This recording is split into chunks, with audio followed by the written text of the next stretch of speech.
The doctor didn't look me in the eyes when he handed me the note. It had just 4 words. Don't go home. Run. I laughed nervously, thinking it was a bad joke. Doctors don't joke like that. Not at midnight. Not after surgery. I had gone in for something simple: dizziness, nausea, fainting spells. The tests were routine. Or so I thought. My husband, Daniel, was supposed to pick me up, but he texted that he was stuck in traffic. Again. The doctor leaned closer and whispered, "You're not safe. If you trust anyone, trust this note." Before I could ask anything, a nurse appeared and said visiting hours were over. The doctor walked away like nothing had happened.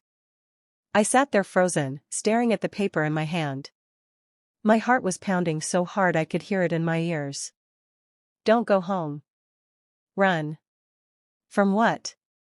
From who? I folded the note and put it in my pocket just as Daniel walked in, smiling too widely. Ready to go home? He asked. I looked at his face. The familiar face I'd trusted for 12 years. Suddenly, it felt like I was looking at a stranger. My mind screamed, "Run." But my mouth said, "Yes." On the drive home, I noticed things I'd never questioned before. Daniel kept glancing at his phone. He took a different route. When I asked why, he said, "Shortcut." My phone buzzed. A message from an unknown number. They're watching. Act normal. My hand started shaking. When we reached our street, the house looked the same. Warm lights. Quiet. Safe. But my chest tightened like it knew something my mind refused to accept. As Daniel unlocked the door, I made a decision. I dropped my bag. I forgot my prescription, I said quickly. I'll grab it from the pharmacy. You go in. He hesitated. Just for a second. Then smiled. I'll wait. No, I said. Too fast. Too sharp. I'll be right back. I didn't look back as I walked away. I didn't hear the door close. I only heard my own breath. And the sound of something snapping behind me. That's when I started to run. I didn't know where I was going. I just knew I couldn't go home. I ran until my lungs burned and ducked into a 24-hour diner a few blocks away. I slid into a booth, shaking, pretending to read the menu. My phone buzzed again. Unknown number. He knows you didn't go inside. My stomach dropped. I typed back, "Who are you?" 3 dots appeared. Then disappeared. Minutes later, a reply came. I'm the doctor's sister. He tried to warn you. He's already dead. I felt like the floor vanished beneath me. She explained in broken messages. My blood tests hadn't shown an illness, they showed poison. Slow, controlled doses.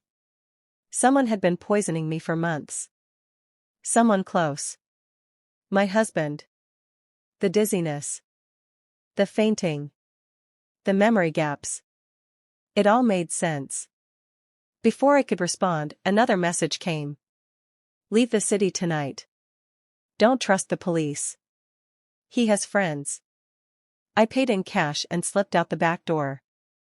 As I turned the corner, headlights flashed. Daniel's car. He was looking for me.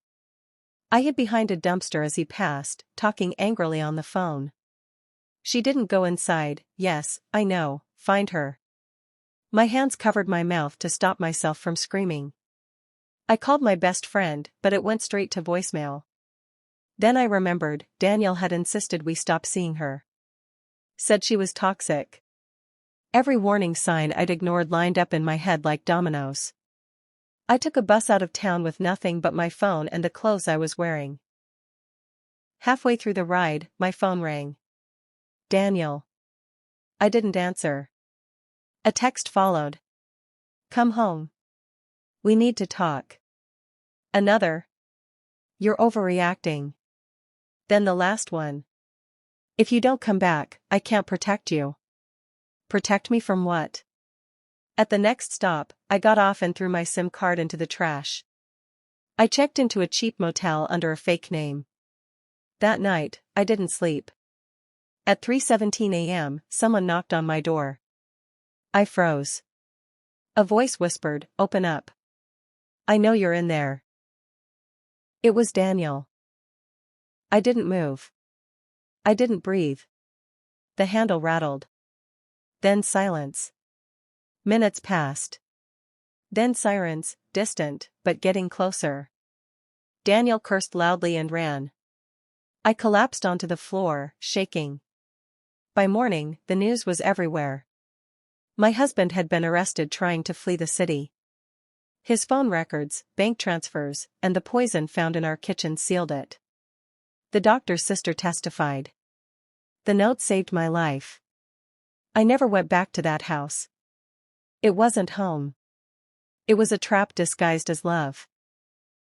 Months later, I received a final message from an unknown number. You listened. You survived.